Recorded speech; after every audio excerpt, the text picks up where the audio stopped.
मैं यूपी की बात करूँ, मैं यूपी से बिलोंग करती हूँ। मैं जैसे कि हमारे सब कहते हैं लॉ एंड ऑर्डर बहुत अच्छा है, पर जब हम जाते हैं गांव में तो एक जो बुलडोजर बाबा का जो लोगों ने इमेज क्रिएट किया है, तो हमें लगता है कि शायद लॉ एंड ऑर्डर मतलब ये नहीं कि आप किसी अपराधी ने अपराध किया हो तो आपका फर्स्ट स्टेज होता है एफआईआर दर्ज करिए, आप इंक्वायरी करिए, इन्वेस्टिगेशन ट्रायल करिए, उसकी जगह आपका घर तोड़े। तो मुझे लगता है इसके साथ जो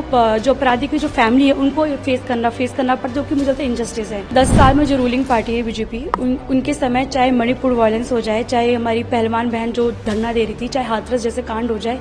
जब भी देश में कांड होता है तो जो रूलिंग पार्टी वो कुछ नहीं बोलते हैं, वो केवल लोगों को गुमराह करते हैं। हमें लगता है जो महिलाओं को आगे बढ़ना चाहिए और हमारा जो एक पूरे लोकसभा में एक नैरेटिव सेट रहा है, एक एम रहा है कि महिलाओं को कैसे घर से बाहर निकाल के उनको एक एक्नॉलेज करके कि आपके साथ कुछ भी गलत हो तो आपको क्या करना चाहिए। इस देश में युवाओं को आगे आना चाहिए, क्योंकि युवाओं का पार्टिसिपेशन बढ़ेगा तो इस देश का विकास और तेजी से होगा। और एक हम युवा हैं तो हम यही चाहेंगे सदन में युवाओं को प्राथमिकता दिया जाए, नौकरी पे बात हो, पेपर लीक पे बात हो, नीट पे बात हो, और जो 30 लाख वैकेंसीज खाली उनको भरने के लिए सदन में आवाज उठाएंगे। महिलाओं के साथ अपराध की अगर बात करें तो देश के अलग अलग राज्यों में देखने को मिलता है। इस मुद्दे को कैसे आप संसद तक पहुंचाएंगे, महिलाओं के प्रति जो अपराध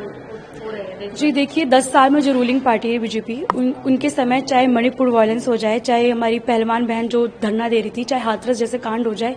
जब भी देश में कांड होता है तो जो रूलिंग पार्टी वो कुछ नहीं बोलते हैं,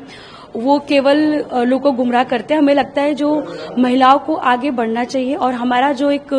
पूरे लोकसभा में एक नैरेटिव सेट रहा है, एक एम रहा है कि महिलाओं को कैसे घर से बाहर निकाल के उनको एक एक्नॉलेज करके कि आपके साथ कुछ भी गलत हो तो आपको क्या करना चाहिए। जैसे कि हमारी लोकसभा में जो महिलाएं उनको शायद नॉलेज नहीं है या फिर उनको पता नहीं कि अगर आपके साथ कुछ असॉल्ट हैरेसमेंट हो जो आपका फर्स्ट स्टेज क्या होता है। तो हमने एक अपने जनसभा में हर जगह यही बोला था चुनाव जीतने के बाद कि हमारे एक लोकल गाँव एरिया में हम जाके जनसभा करेंगे और खासकर महिलाओं को बताएंगे कि आपको अपनी हक की लड़ाई कैसे लड़ना है और उसके लिए आपको क्या क्या प्रोसेस में आपको जाना पड़ता है। जी, जिस तरीके से वीडियोस आपने बात करी, मणिपुर की भी बात करी,